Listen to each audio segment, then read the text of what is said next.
გამარჯობათ მეგობრებო. დღეს მე ვისაუბრებ თქვენთან ერთ საინტერესო საკითხზე. და მე მინდა რომ ეს საკითხს კარგად მოусმინოთ, რადგან იმას, რასაც ახლა თქვენ გაიგებთ, ის კიდე სხვა უფრო უკეთეს საკითხზე გაგვიყვანს.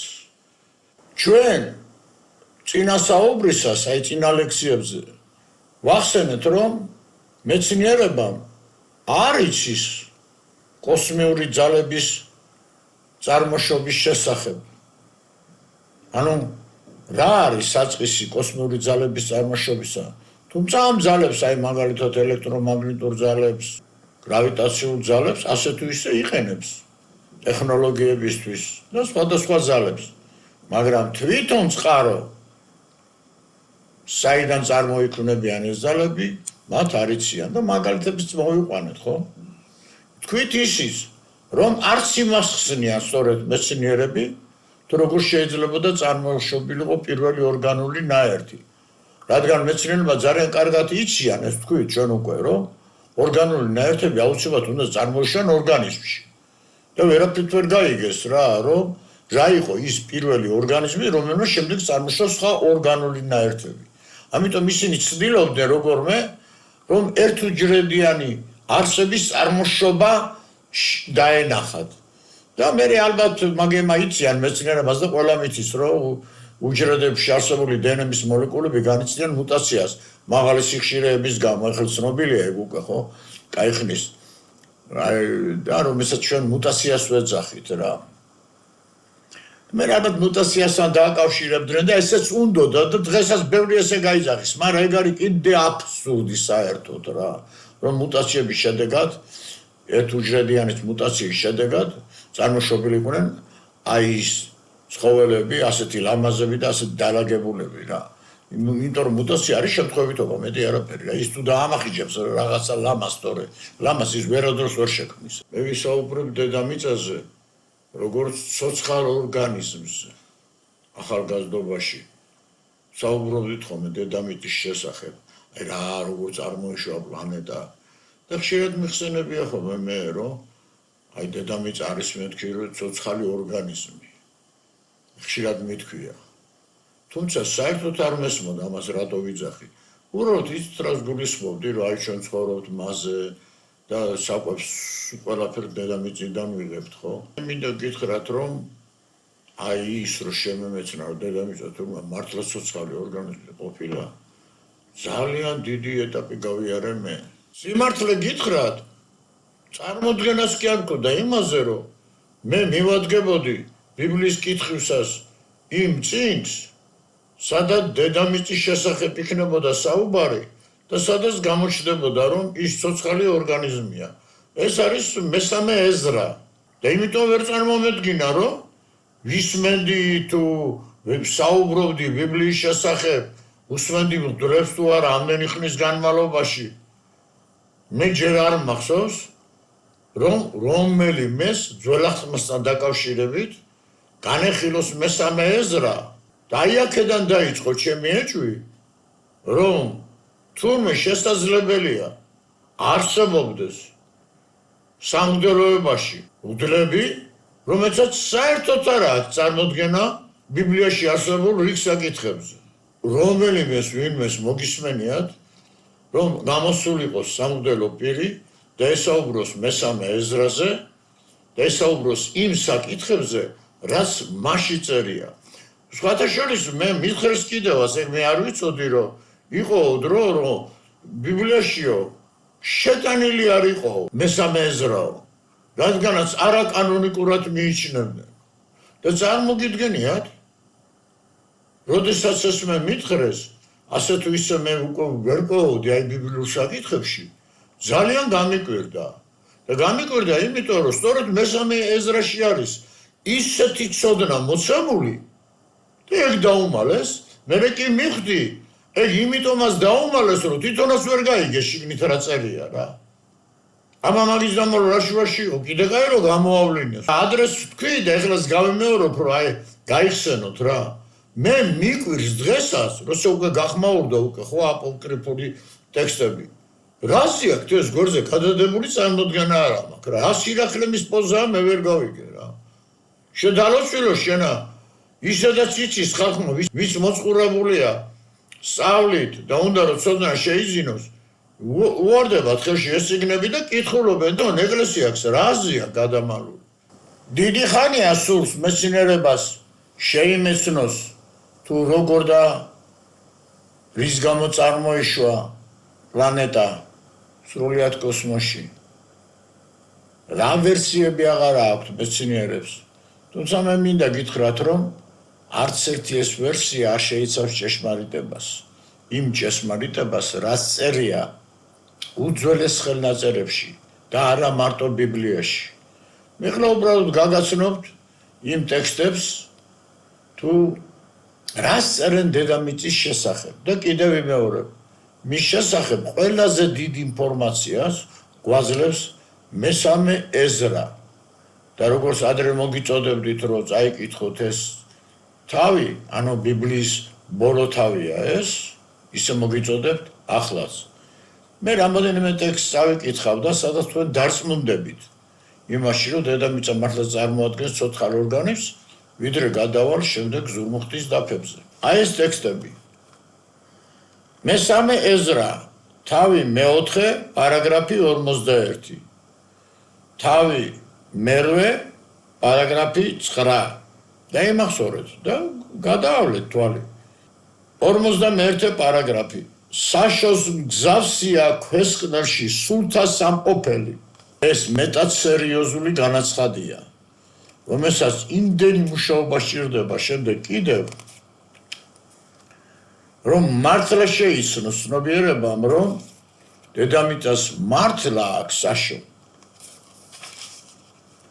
ნახოთ აბა შემდეგ კიდევ სხვა ტექსტი აი მერვე თავის მე-9 პარაგრაფი ნახეთ რას წერს თავად ის რაც ინახავს და ისიც რაც ინახება ორივენი შენახული იქნება ხოლო შენახულს ოდესმე ხელახლა მიიღებს საშო ყველაფერს რაც მასშია აღორძინდება ეხლა შეხედეთ ამ ტექსტს სადაც აი ხელის გულივი ჩანს რა დედამიწა რომ ცოცხალი ორგანიზმია ისევე მესამე ეზრა თავი მე-5 პარაგრაფი 46-დან 50 პარაგრაფამდე აქ საუბარი მიდის უფალსა და ეზრას შორის მითხრა კითხე დედაკაცის საშოს და უთხარი თუ კი ბადებ რაღა ჟამიდან ჟამზე ბადებ თქო მოსთხოვე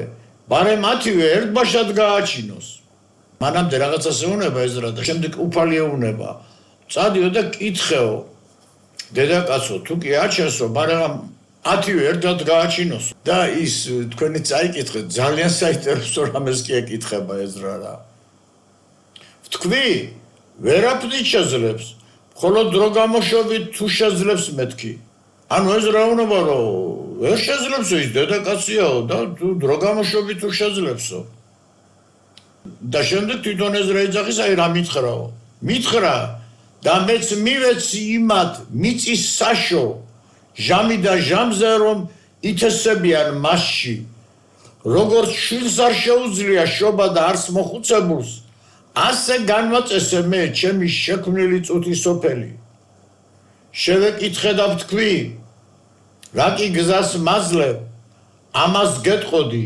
ჩვენი დედა აი ლაპარაკია დედამიწაზე ვიზეს მელაპარაკე ჯერას ახალგაზრდაა თუ სიბერეში შევიდა უკვე ნახეთ რა უთხრა თუ დაგამახსოვრდათ ვარა გადახედეთ კიდე დამეც მივეცი მას მიწის საშოო ანუ ისევე შევქმენიო და იგივე ფუნქცია დავაკისრეო დედამიწას როგორც ქალსო რა ეხლა აი აქ ახლა მარტო სიტყვების დაზაპირება ხომ არ არის არა რას ნიშნავს მიწის საშო მაინც მიუხედავად იმისა რომ აქ მოცემულია ისეთი რა რაც მიგვანიშნებს ჩვენ რომ დედამიწა არის ცოცხალი ორგანიზმი მაინც არ ჩანს ის როგორ არის ცოცხალი ორგანიზმი მიწაში რა რამე ესეთი სივრცეა გამოკვეთილი თუ რა მიწა რა ცილოვანი სტრუქტურის არის თან ქვესკნელს იძახის ხომ ხედავთ წარმოგიდგენიათ, ქოსკნელის გაბუნება არ უნდა ჩვენ ეკლესიას რაღაცა საშინელება ყოველთვის გონია იქა და საშინელება კი არა, იქ არის ისეთი რაღაცა. კვლავ მიიღებს საშოდ აღორძილდებიან მაშიო რა. ეს პირდაპირ მინიშნება არის აღდგომაზე. და რა უნდა იყოს ახლა ქოსკნელში ისეთი, რასაც ჩვენი ეკლესია გადმოგცემს, რომ ჩვენ ახლა გვიფიქროთ. იმიტომაც გეუბნებით. დიდი ხანია ჭეშმარიტებას არის დაცილებული ჩვენი ეკლესია. აი შეხედეთ კიდე. მესამე ეზრა, თავი 14, პარაგრაფი 10-16. რადგან დაკარგა წუთის სოფერმა თავისი სიჩაბუკე და სიბერის ჟამა მოუწია, რადგან დაუზრუნდა სიბერისაგან წუთის სოფელი და უფრო გამრავლდა მის მკვირთა შორის ბოროტება. წარმოგიდგენთ ეზრას დროს ეზრაც იძახის წუთის სოფელი დაბერდაო. მაშინ უკვე ლაპარაკია, რომ იმის შემდეგ რამდენი წელიწად რამდენჯერ არის ახლა ეს ბოროტება გაზრდილი კიდევ. და როდესაც ქოსკნელზე მიდის საუბარი, მე თვითონ ჩვენ საეკლესიო პირებს ურჩევდი, რომ ცოტა კიდე დაფიქრდნენ და ის ტერმინოლოგიები, რაც აქვს მოგონილი ქოსკნელის მიმართ, ეცვალონ მაგათვის დროა უკვე. რადგან გზავსი რამ თვითონ სახარებაში წერია. აი რა წერია, ნახეთ. სახარებაში ეფესელთან მიმართ ნათქვამია. შეხედეთ ახლა. ავიდა მთაზე, დაატყვევა ტყვეები და ნიჭები უბოძა მათ. ავიდა რას ნიშნავს? თუ არა იმას, რომ იგი ჯერ დედამიწის ქოსკნელში ჩავიდა. ჩასული კი ყველა ცაზე მაღლა ასული. ამაში გარკვევა არ არის აუცილებელი, როგორ ფიქრობთ? ეკლესიის მსახურნო. რას ნიშნავს ეს რა? რამე თუ ქოსკნელში ჩასული? აი გავიმართეთ რა. ყველაზე მაღლა ზეცაში როგორ არის ასული? ჩვენ კორპუსებში ვინმე რო პადვაში ჩადის, ყველა სართულზე მაღლა არის ასული. განა ქოსკნელი რაღაც საშინელებად არ არის მიჩნეული. საშინელებად კი არა, ნახეთ, აი იმდენი ტექსტებიც აგიკითხეთ, ყველგან წერია, იქ ჩასული ყველაზე მაღლა ასულიაო. და იქ კიდე საშო საბადებელიაო. აი პირდაპირ წერს, რომ საშო საბადებელი თუ არის, ეს იგი ყველა ის არსება, თუ რა ვიცი რა, რას გინდა ახსენეთ, აქედან არის დაბადებული, ხო? აი პლანეტაზე რაც არსებობს. ნახეთ რა საინტერესო რამეს იძახის იოანე მტბევარი. აჰა, მუცელი, რომელსაც აქვს სიმაღლე და სივრცე, ყოვლად უზენა ესი ცათა, რომლისაგან ადამიანი იქმნა ღმერთი. ეს არის რაღაც უნიკალური რაღაცა რა. აი როგორ შეიძლება ადამიანი გაღვთიულდეს. და მაშინ გახსოვთ ლექციებში მე გითხარით, ცუდი კი არ არის, აი ქრისტე აღდგა, ვიძახოთ აღდგა, 2000 წელიწადი ვიძახით აღდგა. გავიგეთ ბატონო. აღდგომის დღესასწაულსაც რომ აღნიშნავთ, ეგაც შვენიერი რამ არის. ცუდია ის, რომ ჩვენ რა მე ჩვენ ადამიანებმა რა ვქნათ, როგორ მივახციოთ ამას. და ის მოჩლეტილიანი საუბრით რომ ადამიანი სფეროებში გადაადგილდებოდეს, მაგაზე კაი რა არის, აფარისევლებით არ არის სამსწრელი პლანეტა. მაგას პრაქტიკული ცოდნა უნდა რაღაც. ესაც სამწუხაროდ აი ის, რაც არის ჩვენ სახარებაში მოცემული და რასაც ვსწავლობთ, არ იძლევა. სახარებაში მოცემული გქონდონ მორალი. გარდა რამოდენიმე საკითხის, აი მორალი როგორ უნდა იცხოვროს ადამიანმა.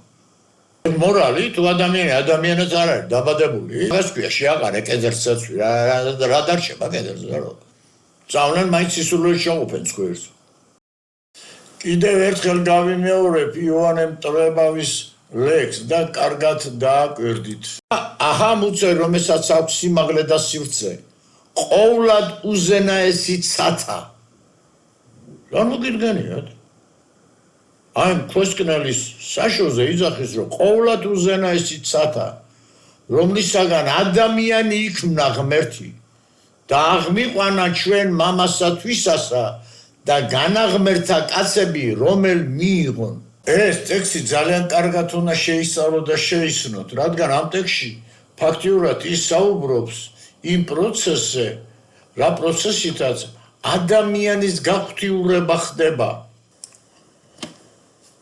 ერთ მეტად საინტერესო ტექსტს გაგაცნობთ შუმერული მითოლოგიიდან, სადაც კიდევ და კიდევ უფრო კარგად გამოჩნდება დედამიწა როგორც ცოცხალი ორგანიზმი. აი ესეთი ტექსტი არსებობს შუმერებში. Ani ცის ღმერთი დედამიწას შეერწყა. დედამიწამ 7 ღვთაება დაუბადა. და შემდეგ მიმდინარეობს ამ ღვთაებების დახასიათება. რომ ამას ესეთი ძალა აქვს, აი ამას ასეთი ძალა აქვს. საინტერესო ტექსტია. და ერთზე იძახის. ისი შესაძლებლობებიო უსაზღვროაო. როცა ამ ძალების შეცნობა ხდება, ადამიანი ეუფლება იმას, რომ შეიცნოს თუ საიდან მოდის სიტყვა უფალი, რადგან ამ ძალების შეცნობისას ადამიანი ხედავს, რომ თითოეული ეს ძალა თავის ფუნქციას სრულობს, იმის უფალია. ერთ შეუძლია შექმნას ცეცხლი, მეორე შეუძლია შექმნას წყალი, ამას შეუძლია განაგოს ეს, იმას შეუძლია განაგოს ის. თუ რამე არსებობს, ყველაფერშია უფალი. და ეს რა ფენომენიც არის უფალი? მე ლექციებშიც ამაქვს აღწერილი და შემდეგშიც ამაქვს ნათქვამი მაგის შესახებ. სამწუხაროდ მთელი ამ ხნის მანძილზე ჩვენი ეკლესიის მიერ არ იყო შეცნობილი უფლის ფენომენი. თუმცა ჩვენმა შორეულმა წინაპრებმა პედოლობაში მათ ჩვენი წელთაღრიცხვა იცოდნენ უფლის შესახებ, იცოდნენ იმაზე, რაზეც საუბრობდნენ. და ეხლა ამ ტექსტში შუმერულ მითოლოგიაში პირველად ჩნდება, მაგრამ ესაც ჯერ შეუცნობელი რჩებოდა პირადად ჩემთვის, როცა ამას უყურებდი, რომ ეს რას ნიშნავს. ნახეთ რა, ანი ცის ღმერთიო, დედამიწა შეერწყაო და 7 ღვთაება დაუბადაო. ჯერ 7 რატომ 6 არ ან 8, ხო? ყველას მათ თავისი ფუნქცია დააკისრაო. აი ეხლა რაზეც ვერ საუბრობ, ესაა სრული ჭეშმარიტება, რომელსაც გადმოგცემენ შუმერები. ანუ გადმოგცემენ იმ ძალების შესახებ, რომლებიც მართავენ სრულიად პლანეტას, რომელსაც ქვია კოსმიური ძალები. და ეხლა ეს საკმარისია, მე წავაკითხო ნებისმიერ მეცნიერს, აი თუ გინდათ, აი ჩვენთვის ცნობილ გიადვალს და სხვა ფიზიკოსებს ეს რო წავაკითხო მე, აი არ არსებობს იოტისოდენა შანსი, რომ აი რამე დაიჯერო ნაკედან და რამეს ყურადღება მიაქციონ. აი ეს არის სწორედ ის უბედურობა, როცა დასილდა ერთმანეს რელიგია და მეცნიერება. არა და სიტყვა თითო რელიგიას და მეცნიერებას ერთი და იგივე მნიშვნელობის სიტყვა არის. და მე შემიძლია აი თქვა, რომ ბევრად კი არა სრული ჭეშმარიტებაზე მიდის ლაპარაკი, აქ ის სადაო რამეზე კი არ არის. როცა მილიონი რამეა დღეს კიდევ სადაო მეცნიერებს შორის. აი ტექსტი, რომელსაც კვლავ შუმერები გადმოგცემენ, როცა ისინი აღწერენ წარღვნას, აი რა მოხდა წარღვნის დროს. ნახეთ როგორ იძახიან, აი ეს ტერმინოლოგია ხდება უკვე მეცნიერებისათვის, ძნელი შესაძლებელი. და როცა ადამიანი ეჩვევა ამ ტერმინოლოგიას, არა მისთვის აღარაფერი აღარ ხდება ძნელი. აი დააკვირდეთ ამ ტექსტს. მაშინო გრიგალი ახმაურდაო, ბორიასი და არავიო ერთმანეთს ეკვეთნენო. ელვამ და 7-მა ქარმაო ყველაფერი შთათქავ, აი კვლავ გამოჩნდა კიდე 7-ეული, 7 ქარი. ახლა დააკვირდით რა კარგად გადმოგცემენ შუმერები იმ ღვთაების სახეს, რომელიც ერთ-ერთ მნიშვნელოვან როლს ასრულებს წარღვნის მოხდენაში. დაინახავთ თქვენ, რომ აი ამ კოსმიურ ძალებს შუმერები სახელებით მიმართავენ. ნახეთ როგორ იძახიან, მაშინ ირგვინა ადადმა, საშინელი ელვა და წვიმა მოულინა სამყაროს. და ახლა ჩვენ შევეცდებით უკვე გადავიდეთ ზურმუხტის დაფებზე. და ნახავთ რამ ხელა საერთო სიყვარულით იქ არსებულ ტექსტებს და შუმერულ ტექსტებთანაც, ბიბლიის ტექსტებთანაც და საბოლოოდ მივართ ჩვენ, რომ სადღაც არსებობდა რაღაცა საკრალური კერა ამ ხალხის, ამ ერების, სხვა და ის შუმერია, ის მაია, ის ბიბლია, ის არის, ის არის. თითქოს ეს ხალხი ოდესღაც სადღაც ერთად იყვნენ. იმიტომ რომ ისეთ რამეს წერენ, რომ ერთი და იგივე სიმეორებენ, ჩვენ ვერ ვაკვირდებოდით მანამდე. ის ვიშნუს გაიძახდა, ბრაჰმას გაიძახდა, შივას გაიძახდა, ეს ანი, ენლილი, ენქის გაიძახდა, ის ცაბაოთ უფალი, ადონაი უფალი იმას გაიძახდა, ეს ამას გაიძახდა და საბოლოო ჯამში ჩვენ მივართ რაღაც ერთიან შვიდეულზე და თურმე სულ მასზე ლაპარაკობს უყველა და მე მინდა გითხრათ, რომ ეს შვიდეული იქნება ის კოსმიური ძალები, რომლებიც ძირითად როლს თამაშობენ სამყაროს შექმნაში და მართვაში. აი, ეხლა გაიცნობთ იმ ძალებს, რომლებიც იმყოფებიან ქვესკნელში. სწორედ ამ ძალების მეშვეობით მოქმედობს ქვესკნაში არსებული საშო და არა მარტო საშო, არამედ ყველა ის სტიქია, რომლებიც არსებობენ პლანეტაზე. სწორედ ესენი განაგებენ ამ სტიქიებს. მათი ძლიერი გააქტიურება იწვევს ძლიერ ქარიშხლებს, ძლიერ მიწისძვრებს, ძლიერ წყალდიდობებს. სწორედ ამაზე მქონდა მე ლაპარაკი. პროცესი უკვე დაიწყო. ეს პროცესი უკვე დაიწყო და ეხლა არ დაწყებულა. ეხლა უფრო და უფრო ძლიერდებიან ღვთაებები. ამას აღნიშნავდი მე ყოველთვის ჩემს ლექსიებში, რომ დგებოდა ის დრო, როცა ღვთაებები ისე გაძლიერდებიან და ისე შეუტევენ პლანეტაზე მოსახლეობას, რომ უკვე პროცესი უკვე აღარ იქნება. და იმიტომ რომ თუ ისინი იღებენ საიდანღაც სიგნალს, ისინი აუცილებლად ასრულებენ მას. ამიტომ ასერია შუმერულ მითოლოგიაში და აქადურ მითოლოგიაშიც ასეთი რამ.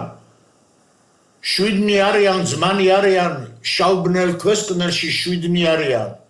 არც კაცებია, არც ქალებია, დამანგრეველი ქარიშხლებია, არც სიყვარული და არც სიბრალული და არც დანდობა მადარიციან. აი რატომ არიან ესენი საშიშები.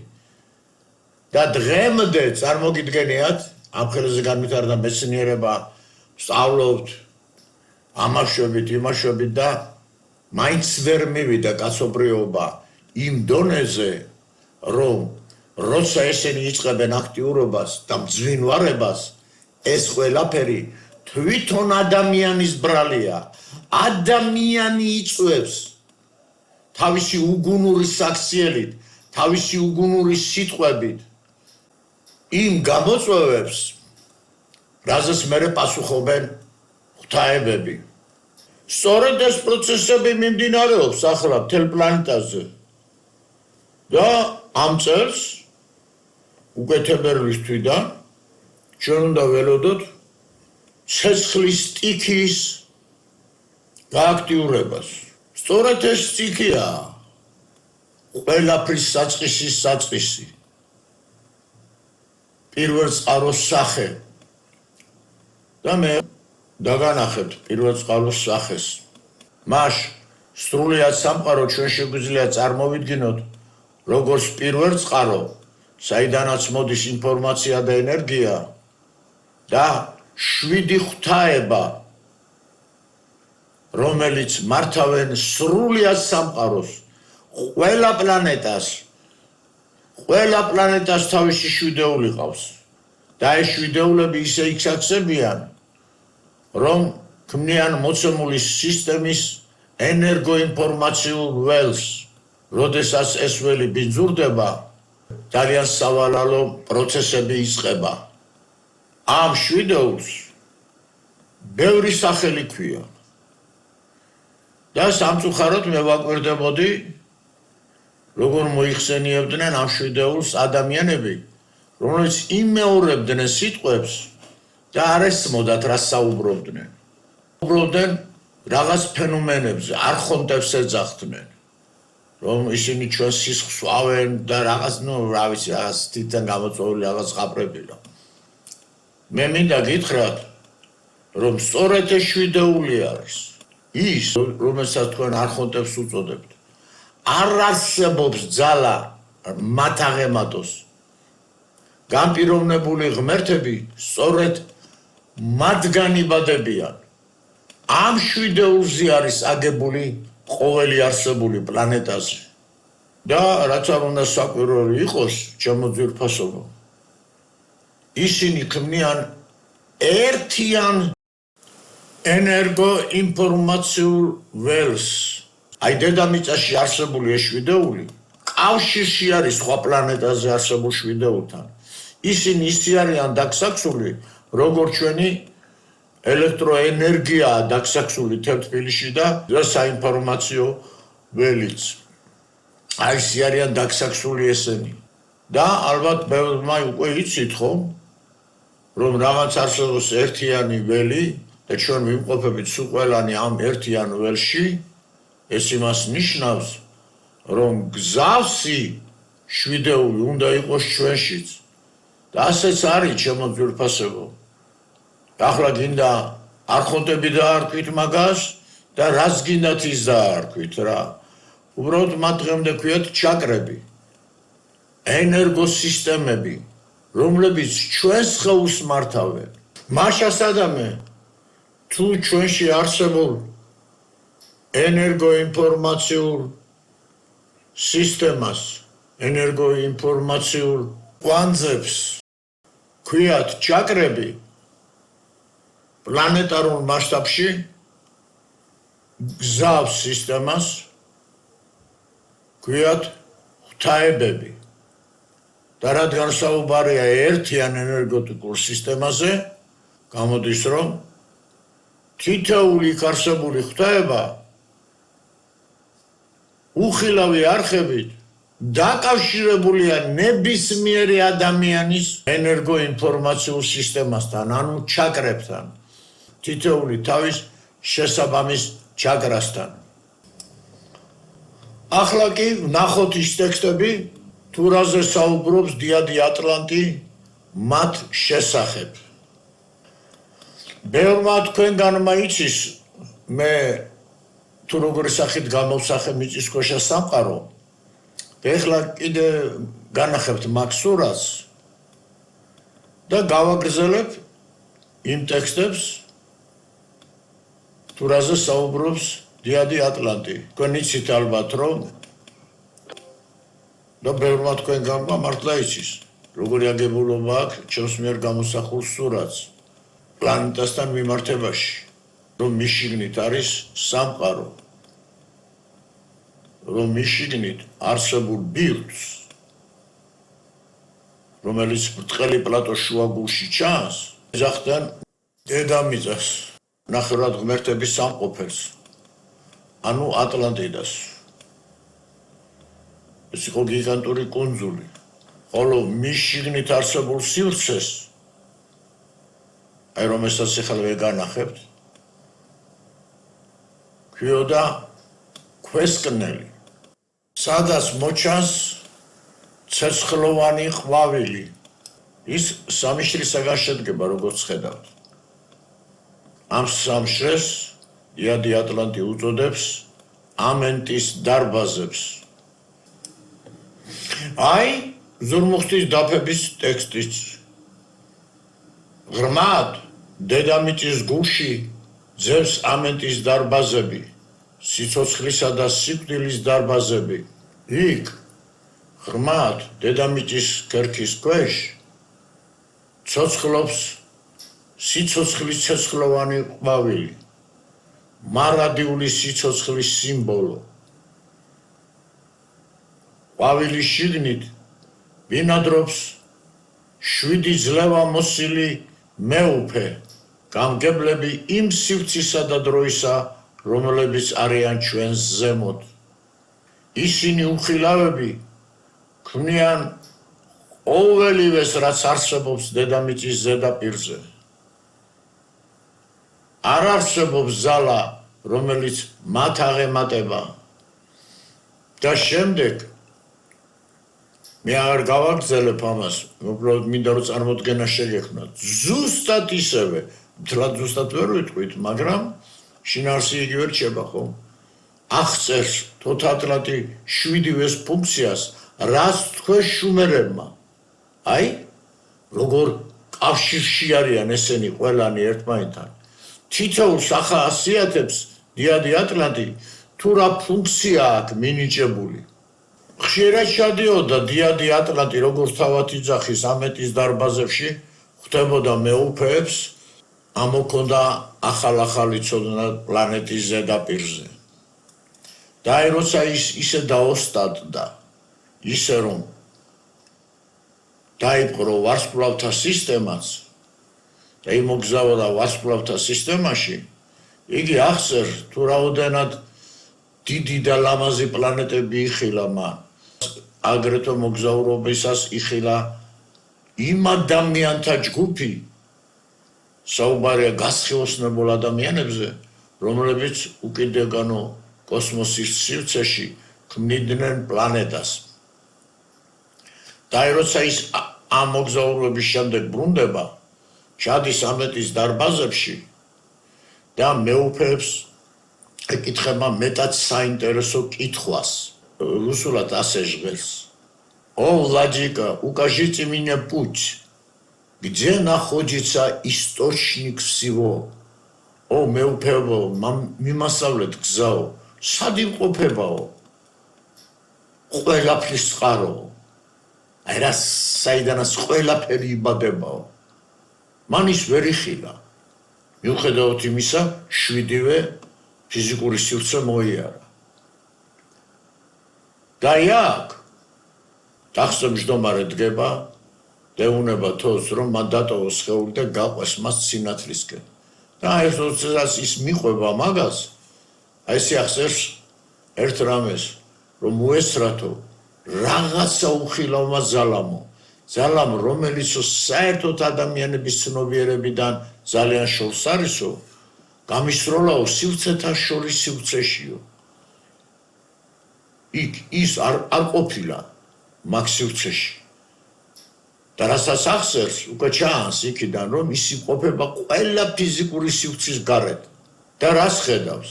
აი ხედავს იმას, რასაც მე განახებთ ახლა აქ. და აი ამას, რასაც თქვენ ახლა უყურებთ, ახსენს როგორც შემოქმედ სიტყვას.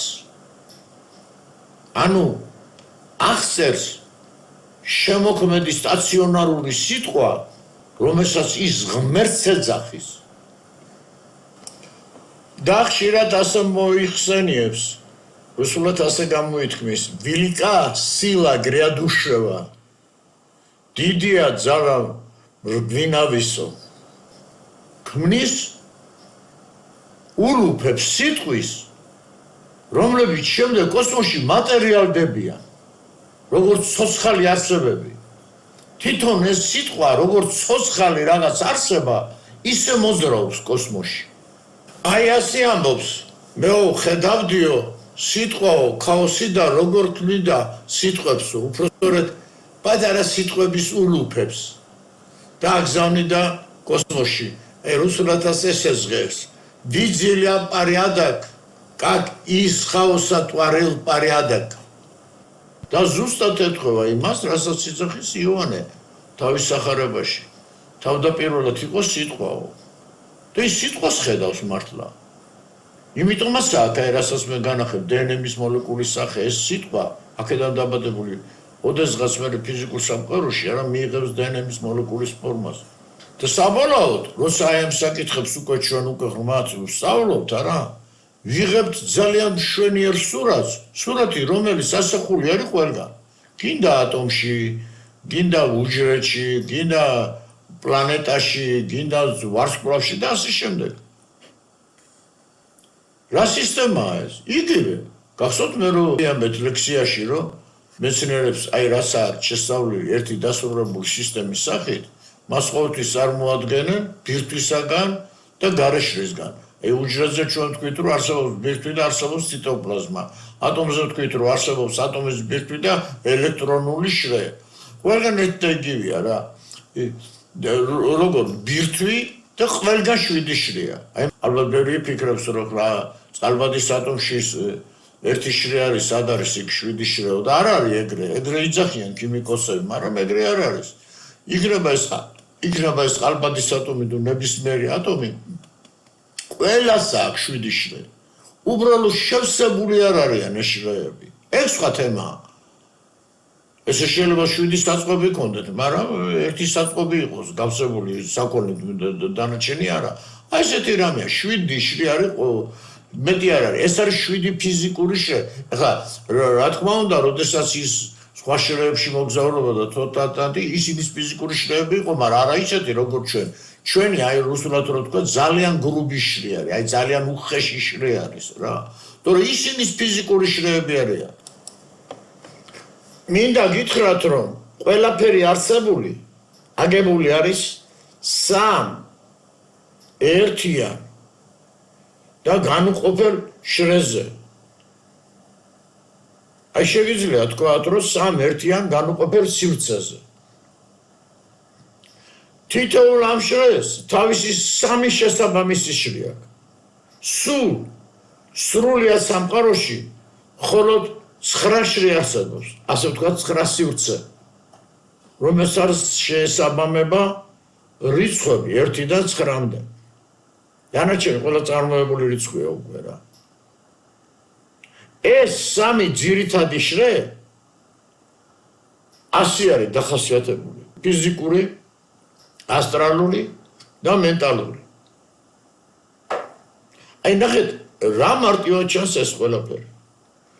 ფიზიკური ეს არის ეთერული სხეული. ასტრალური ეს არის სინათლის სხეული. აი ახლა მიხვდებით რა მინდა გითხრათ რა. აი თქვენ ხო იცით რომ სინათლის ნაწილაკად მიღებული არის ფოტონი. აი ეს ფოტონი რომელიც სინათლის ნაწილაკია. მე არ ვიცი, მაგრამ ან მე გახდება ელექტრონი, ან პროტონი, ან ნეიტრონი, ან რაღაც სხვა, თვითონ პირდაპირ ატომი. ანუ მე რა მინდა გითხრათ, რომ ვიდრე გამოვლინდებოდეს ფიზიკური სხეული, არა აქვს მნიშვნელობა ადამიანის სახით გამოვლინდება, ნაწილაკის სახით გამოვლინდება თუ რა, მანამდე მას წინ უძღვის სინათლის სხეული.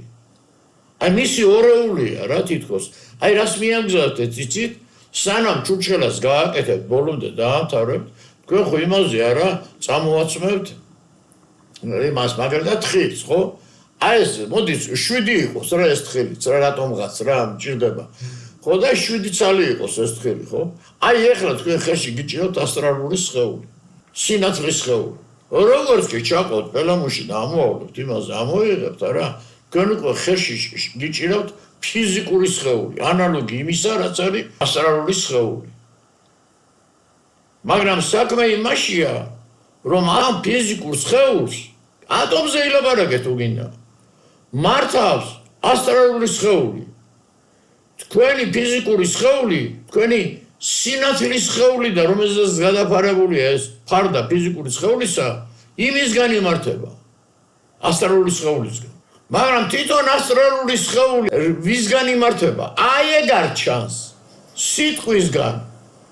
ხოლო თვითონ სიტყვა კოსმოსში დაბადებული სიტყვა გამოვლენილი არის, რომელსაც ჩვენ ვერ ხედავთ უხილავი ცეცხლით და შიგნის სინათლით. რაღაცა აი სფერული ერის მაგვარი რაღაც ფენომენი არის, ცეცხლი მაღზია შემოხოთ ითქოს იცავს მას. ეს ენერგიის წყაროა ცეცხლი. ის კიდე ცნობიერების წყარო. ის აზროვნებს ის სინათლე რომელიც არის და არის იმის უბალი რომლის ცეცხლიც არის. აი წყალბადის ატომში თუ არის ცეცხლი და შიგნით სინათლე რა პატარა იქნება ხო იცით? მაგრამ ის უკვე ცნობიერებაა, შიგნით სიცოცხლეა წყალბადის ატომში. ეს სინათლე და ეს ცეცხლია სიცოცხლე. ეს არის სული. თითოეული მისი ნაპერწკალი რა ვიბრაციითაც ის ვიბრირებს, ქმნის იმას, ვისაც ქმნის რა, მერტი რა ჩაიპირებს, რა ვიცი. ის შეიქმნება. და ჩვენ ვნახავთ სულ მალე ადამიანი რადგან თვითონ მიკროკოსმოსია და სულ ანიშნავს ეს ხელისა და ფეხის არსებობას. და რო ისე ხომ რაფერ არის მიკროკოსმოსი რა გავს თუ რა და რამე. მაგრა გავს. ოს ასტრალური სხეული. ასტრალური სხეული ღვთაებების სხეულია. ისინი ქმნიან ამ სინათლის სხეულს. და შენში ისინი ჩაკრები არიან. შენი ასტრალური სხეული კავშირში არის დედამიწის ასტრალურ სხეულთან. უხილავი არხებით. და იქიდან იკვებება. თქვენ რომ დაოსტატებით და მიხვდებით თუნე რაში არის საქმე, თქვენ შეგიძლიათ რომ ენერგიები, აი ჩაკრები გახსნათ და იქიდან ენერგია შემოუშვათ დედამიწის ღვთაებებიდან. ის იცით რა ხელე ენერგიები არის. ეს ჩაკრები იმიტომაც იკეტებიან რა, რომ უნდა დაიკეტონ, აბა თქვენ სახში შემოდის 35000 ვოლტი. აბა ჰიდროელექტროსადგურიდან 35000 ვოლტი მოდის. გადამოგა ყველაფერი. თქვენ იღებთ 220 ვოლტს, 100 ვოლტს, მერე 12 ვოლტს. ამას აქვს უნარი, რომ გაატაროს დიდი ენერგია. თუმცა ამას ესე ადვილი კი არ არის, ახლა არ მინდა თუ შორს წავიდე. ესე გაატარო, გამოატარო კარგია. ერთი სიტყვით რა ვიცი, მე უნდა გავიგოთ რა. აი ესე ჩემო ძვირფასებო, აი რასაც ცეცხლმე თქვენ განახებთ, ეგ არის ყველას გულში და ეგ არის სული. და ეგ სიცოცხლებს მოცემულ სისტემას, ერთ დასრულებულს. და ეგ არის უფალი. და ეგეთი ნაპერწკალი თქვენშიც არის. აი თქვენ რო სხეული დატოვო და გამოხვიდეთ სხეულიდან, აი ვიღაცას რო უნარი კონდეს, მესამე თვალი გახსნილი კონდეს და ეს დაინახოს, თქვენ დაგინახავთ, როგორც ცეცხლოვან ყვავილს. ხანდახან მიფიქრია ხომ ალბათ იმიტომ მიაქვს ყვავილები მიცვალებულ სიმაზე. ადამიანი თავისი შინაარსით ყვავილს გავს. ეგრე არ ეცხადება მოსეს ცეცხლითა და სინათლით მაყლოვაში. ონს ის ვინც ეცხადება მოსეს, ის არის განპირობებული ღმერთი, რომელიც ბიბლიის მიხედვით არის იახვე. ალბათ ის ტექსტებით გახსოვთ, ველი ათქმიდა, რომ ისე ვერ მიხილავს ადამიანი, რომ ცოცხალი დარჩესო. გახსოვთ?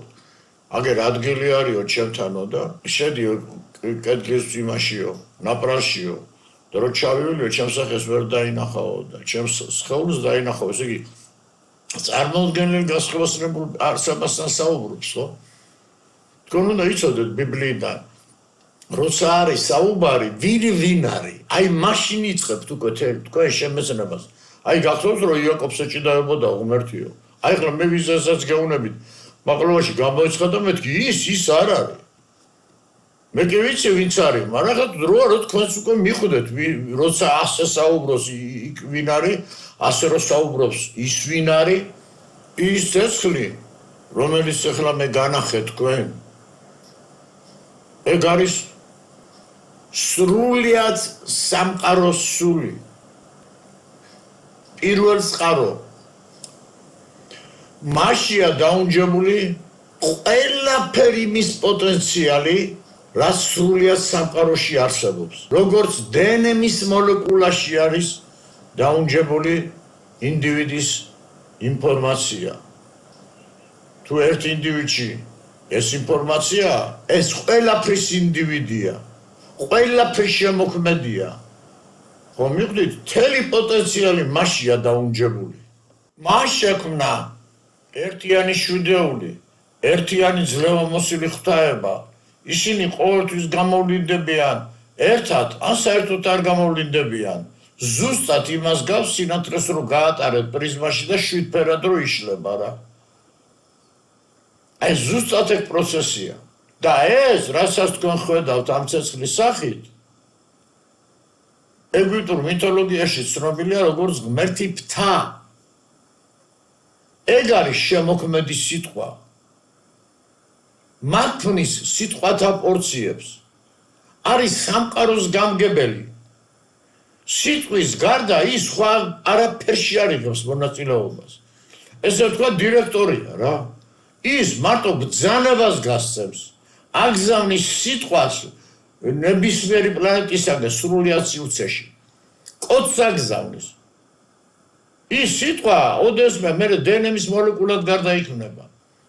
და შედის თუ არა ეს სიტყვა პლანეტაში, ისევე როგორც სატელევიზიო ანძიდან მოდის ელექტრომაგნიტური ტარღა და ტელევიზორში შემოდის ანტენის მეშვეობით და უკვე იწყება პროცესი, ხო? გამოვლინების აი ეს არის მანდას. ძალიან წააგავს. ეს აგზავნის სიტყვას, სიტყვა გაივლის 7-ვეს და იწყებს ტრანსფორმაციას. და აი მაგ დროს, როცა პლანეტაში გაივლის 7-ულში, არა, როცა დაიწყებს ტრანსფორმაციას, უკვე შექმნილი არის ასტრალური სხეული. აი ეს ასტრალური სხეული ისახება შემდეგ ქალის საშვილოს ნოში. და იქ კიდე იწყება უკვე ამ ასტრალური სხეულის ანალოგიით ფიზიკური სხეულის შექმნა. არ არის ძნელი ამის ასე ვთქვათ შემეცნება და რატო უნდა გაგიზნელოთ არ ვიცი გიზნელოთ ხოლოდ ის რომ მოხოული გაქვთ ისეთი რაღაცა თავზე რომ იქიდან ვეღარ გამოდიხართ რა აი დაზეპირება მაგით არის მე მახსოვს პატრიარქმა თქვა რომ ანალიტიკურ აზროვნებას უნდა მიღო როცა ბავშვები იზეპირებენ აზეპირებინათ ვერ ერკვევიან მე უნდა უთხრა იმათ რომ ანალიტიკური აზროვნება უნდა გამოუჯობესო დაზეპირება შეშოული რაღა ანალიტიკურ აზროვნებას გამოუჯობესებს კი თუ მაშინ მაგრად უნდა მოიდომოს შეუძლია ვერ უყურებთ რა ხდება ხალხო რა მარტო მე უყურებ ამ Facebook-ზე საგიჟეთია რა იმდენი არიან უკვე იმიტომ არ აშენებენ საგიჟეთს არ ვთქვათ იმიტომ რომ არავის არაფერს არ უშევებენ რა ბოდავენ თავისთვის რა ეგ უნდა სახელმწიფოს მეტი კი არა არ დაუშავო და არ იწილო და არ იწილო და თუ რამდენად მეტად გამოშტერდები და რამდენად შენთვის იქნები და არ გაიხედავ იმისგან ზუსტად ეგ აწყობს ყველა ხელმწიფეს რა აი მაგაზია საუბარი უფართა უფალი მაკედან იბადებიან განპირობებული ღმერთები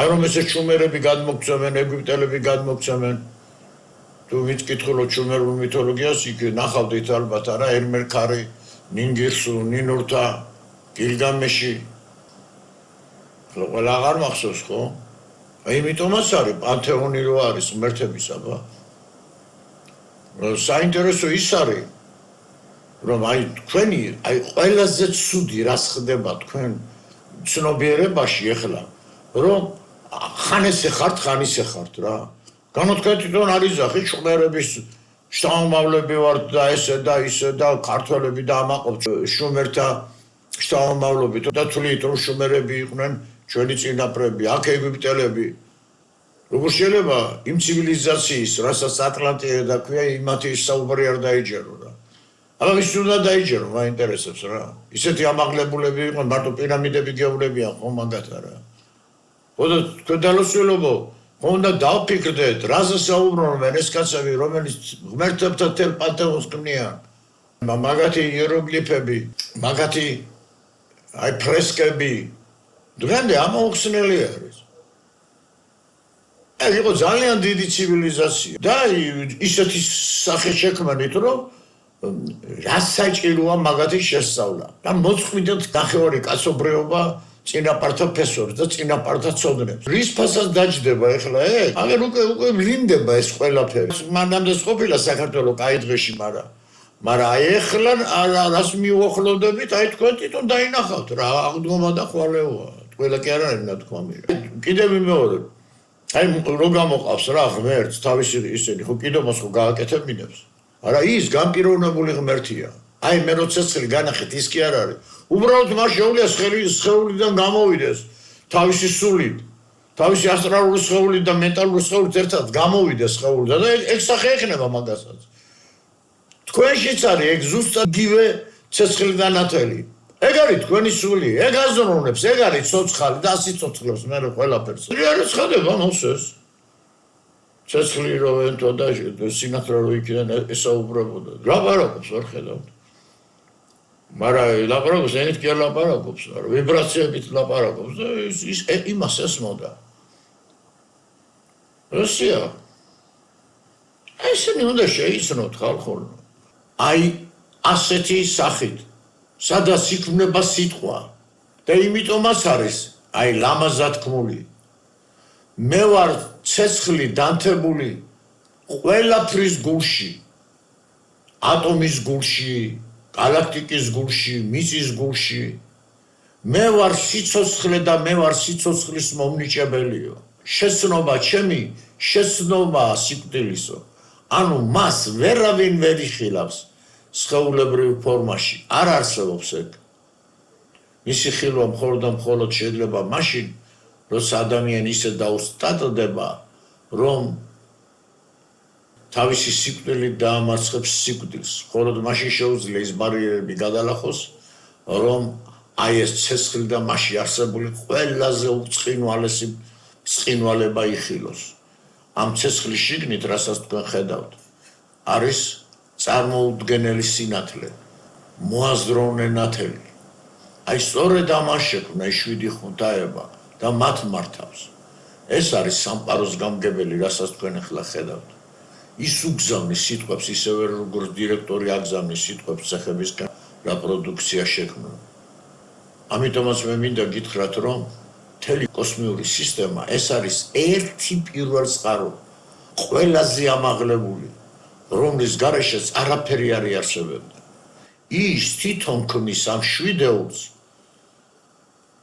აძლევს მას ენერგიას და ცნობიერებას, რათა მათი მეშვეობით მთელ სრულიად კოსმიურ სივრცეში მათი მეშვეობით შექმნას დაუსრულებლად სამყაროები და სისტემები. ის წარმოადგენს სრულიად სამყაროს ენერგიისა და ინფორმაციის წყაროს, სრულიად სამყაროს. ცნობიერების წყაროც არის. სულ მოქმედებაში არის. აი, რაც შეიძლება ციტით შეადაროთ, ზარმაზარ ენერგიის წყაროს, საიდანაც აი სრულიად საქართველოსკენ მაგალითად მოდის მაღალი ზავის ელექტროენერგია და იქსახსება მე. და ყვებავს თერთბილის. განსხვავება მხოლოდ ის არის, რომ მართალია ისა სულ მუშაობს, მაგრამ ხო წდება ხოლმე ელექტროენერგია რა, გაითიშება ხო, იმიტომ რომ ადამიანი შექმნილია. განსხვავება ის არის, რომ ის არასდროს არ გაითიშება. სულ მოქმედებაში გამორთვა მისი და სრულიად სამყაროში ყველაფრის გაქრობა ერთი იქნება რა. ამიტომაც არის, მას არ დასასრული გააჩნია და არ დასაბამი. მისი ველი შემოსაზღვრავს სრულიად უსასრულობას. თვითონ დგას როგორც ანძა სიცოცხლის ხე. ასი ცოცხლებს გარშემო სულ ყველაფერს. მის ტოტებზე კიდია ყველა პლანეტა. როდესაც თქვენ დააუფლებით ზურმუხტის დაფებს, დაუცებად უნდა დაეუფლოთ. ეგ ისეთი რამის გარანტია ხდება შემდეგ, რომ თვითონ დაფებში რომ არ ეწეროს, ნამდვილად ძნელად დაიჯერებდა ადამიანი. როგორც უკვე ვნახეთ, ვიდრე რაიმე გამოვლინდებოდეს სივრცეში, სრულიად სამყაროს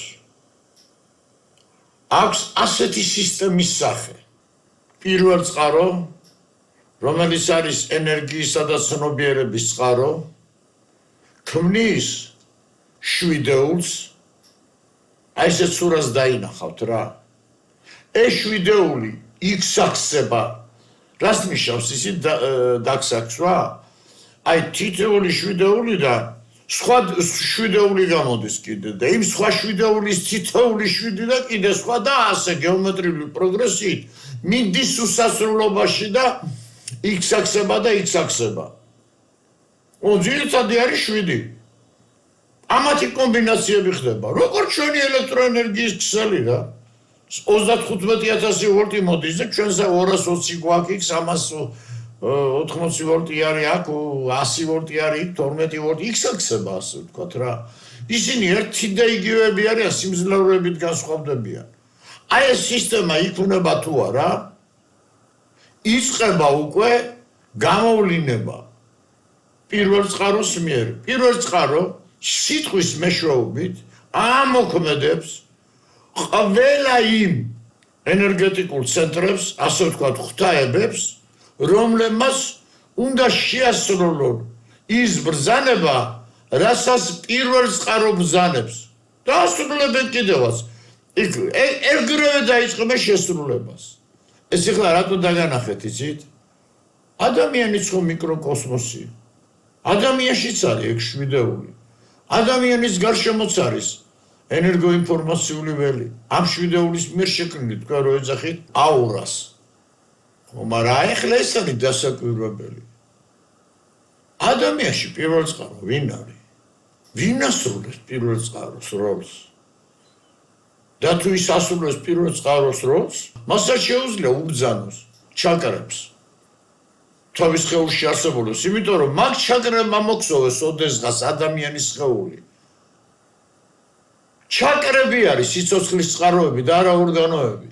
და ამაზე ვისაუბრებთ შემდეგ ლექციაზე და აი გარიევის მიღწევებზე მე მოგიყვებით რა იყო აი ყველაზე დიდი აღმოჩენა მისი, რა თქვა ასეთი.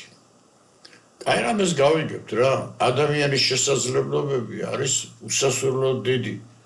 ახლა მე რასაც თქვენ გეტყვით, ამას სრული პასუხისგებლობით ვამბობ და მოუწოდებ არა მარტო მეცნიერებს, არამედ სასულიერო პირებსაც და ნებისმიერ ადამიანს, რომ იმისათვის რომ თქვენ აი კარგად გქონდეთ წარმოდგენა თუ რა წერია ძველ აღთქმაში, რა წერია ფსალმუნებში, რა წერია სხვადასხვა ქვეყნების მითოლოგიაში, კერძო შუმერებში, ეგვიპტეში და საბოლოოდ დაეუფლოთ კიდევ იმ ტექსტებს, რა წერია ზურმუხტის დაფებში, თქვენ აუცილებლად უნდა შეიძინოთ ჩემი წიგნები ნაპოვნი ატლანტი და კავკასიური მიწის საიდუმლო, მეცნიერება და რელიგია, მაძიებელი და იმ ერწმუნეთ რა, როგორც კი ამ წიგნებს დავამუშავებთ, ისე ადვილად წაიკითხავთ ძველ ბიბლიასაც, ახალ აღთქმასაც, შუმერთა მითოლოგიაშიც გაერკვევით. კითხვისას გონება აღარ გაგექცევათ და ადვილად შეიმეცნებთ იმას, რასაც იზეპირებდით.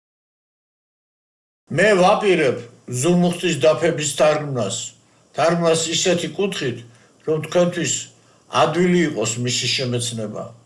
ამას ალბათ უახლოეს ხანში გავაკეთებ, რადგან მივიჩნევ, რომ ეპოქის ცვლილების გამო აუცილებელია, რომ ადამიანებმა შეიმეცნონ ეს ტექსტები. თუ რატომ ამას თვითონ ზურმუხტის დაფებში იხილავთ, როდესაც მე მას გადავთარგმნი. დასასრულს ერთ საინტერესო რამეზე მინდა გელაპარაკოთ თქვენ. სულ მოკლედ. ჩვენ ყველამ კარგად ვიცით რა, რომ არსებობენ აპოკრიფები და მე ყველა სასულიერო ის ვთხოვდი, თუნდაც მრევლის წევრს, იქნებ მოახერხოს ამ პასუხი გამცეს პირადად მე საერთოდ რამე ჩაწეროს მის შესახებ, რომ ჩვენ შევიცნოთ და რაზე მინდა გამახვილო ყურადღება, რომ არსებობს აპოკრიფები, ხო? რომელსაც მივიჩნევდით ყოველთვის, რომ ეს არაკანონიკური იყო. ჩემთვის ყოველთვის გაუგებარი რჩებოდა. ფაქტიურად აპოკრიფების უმრავლესობა ისე მოციქულების დაწერილია, ხო? ხო და რატომ ხდება ესე, რომ მოციქულები წერენ რაღაცას, ის არის კანონიკური, ჩვენ მარტო 4 სახარება გვაქვს, ხო? იქ მე მგონი 44-ია რა. ხო და წერს მეორესაც და ის ხდება არაკანონიკური. და მოციქულთა ეკლესია ვქვია ჩვენ, ვინმე შეუძლია ამაზე ისაუბროს, ან პირადად პასუხი მომწეროს, მე ნებისმიერი სასულიერისგან დიდი მადლიერი ვიქნები რა, რომ რატომ არის ესე, რატომ? არის საერთოდ თვითონ კანონიკური, რომ ერთ წერს ის კანონიკურია და მეორე წერს და ის არაკანონიკური არის. აი ამის შესახებ შეგიძლიათ რომ ისაუბროთ და მეტიც აი წარმოგიდგენიათ რა ხდება რა. და ეხლა მე თქვენ მიგითითებთ რა უნდა წაიკითხოთ. არაკანონიკურ ტექსტებში შეტანილი არის წიგნი ესეებთა მიმართ. სადაც არაკანონიკურად მიიჩნევა ის, რასაც იესო ლაპარაკობს დედამიწის შესახებ. და მე ახლა მინდოდა ცალკე ეს, მაგრამ არ არის აუცილებელი. მე მიგითითებთ უბრალოდ თქვენ წაიკითხოთ ეს რას საუბრობს იესო დედამიწის შესახებ. და ვინც უკვე ესე თუ ისე გაერკვიეთ შვიდეულზე გაიკვიეთ რაღაც საშო საბადებელზე რომ დედამიწას აქვს და ასე შემდეგ და ასე შემდეგ. თქვენ არ გაგიზრდება რა საუბრობს იესო დედამიწის შესახებ. და რომ დააკვირდებით მის სიტყვებს და საუბარს, აი ხელის გულივით დაინახავთ, რომ ზუსტად ამბობს იმას, აი რაც ჩვენ ვისაუბრეთ და საერთოდ რაც წერია ძველ ტექსტებში. ხო და ისმება კიდე კითხვა. აი რატომ არის ეს მიღებული არაკანონიკურად? ანუ იესო ქრისტეს ნასაუბრების შესაძლებელია რომ არაკანონიკურად ჩაითვალოს? აი ახლა დავწერ მე ამ იმას და აუცილებლად წაიკითხეთ ეს. რა საუბრობს იესო დედამიწის შესახებ? და რომ დააკვირდებით მის სიტყვებს და საუბარს, აი ხელის გულივით დაინახავთ, რომ ზუსტად ამბობს იმას, აი რაც ჩვენ ვისაუბრეთ და საერთოდ რაც წერია ძველ ტექსტებში. და ეს მეცნიერებმა უნდა იცოდნენ. ჩემო პატივსემულო მეცნიერებო, კიდე გიმეორებთ. ბატონო გია და ბატონებო სხვებო, არ არის დედამიწა ისეთი აგებულობის, როგორც თქვენ იძახით. და იქნებ ჩვენ სამსაკისზე გავისაუბროთ ხალხის წინაშე. მართალია მე ახლა ამ ხალხის იმედი საერთოდ დავკარგე, მაგრამ ხომ არის საკმაო რაოდენობა მოაზროვნე ადამიანებისა, რომლებიც ყოველთვის ჭეშმარიტების შეცნობას ესწრაფიან. აი მათთვის ვისაუბროთ.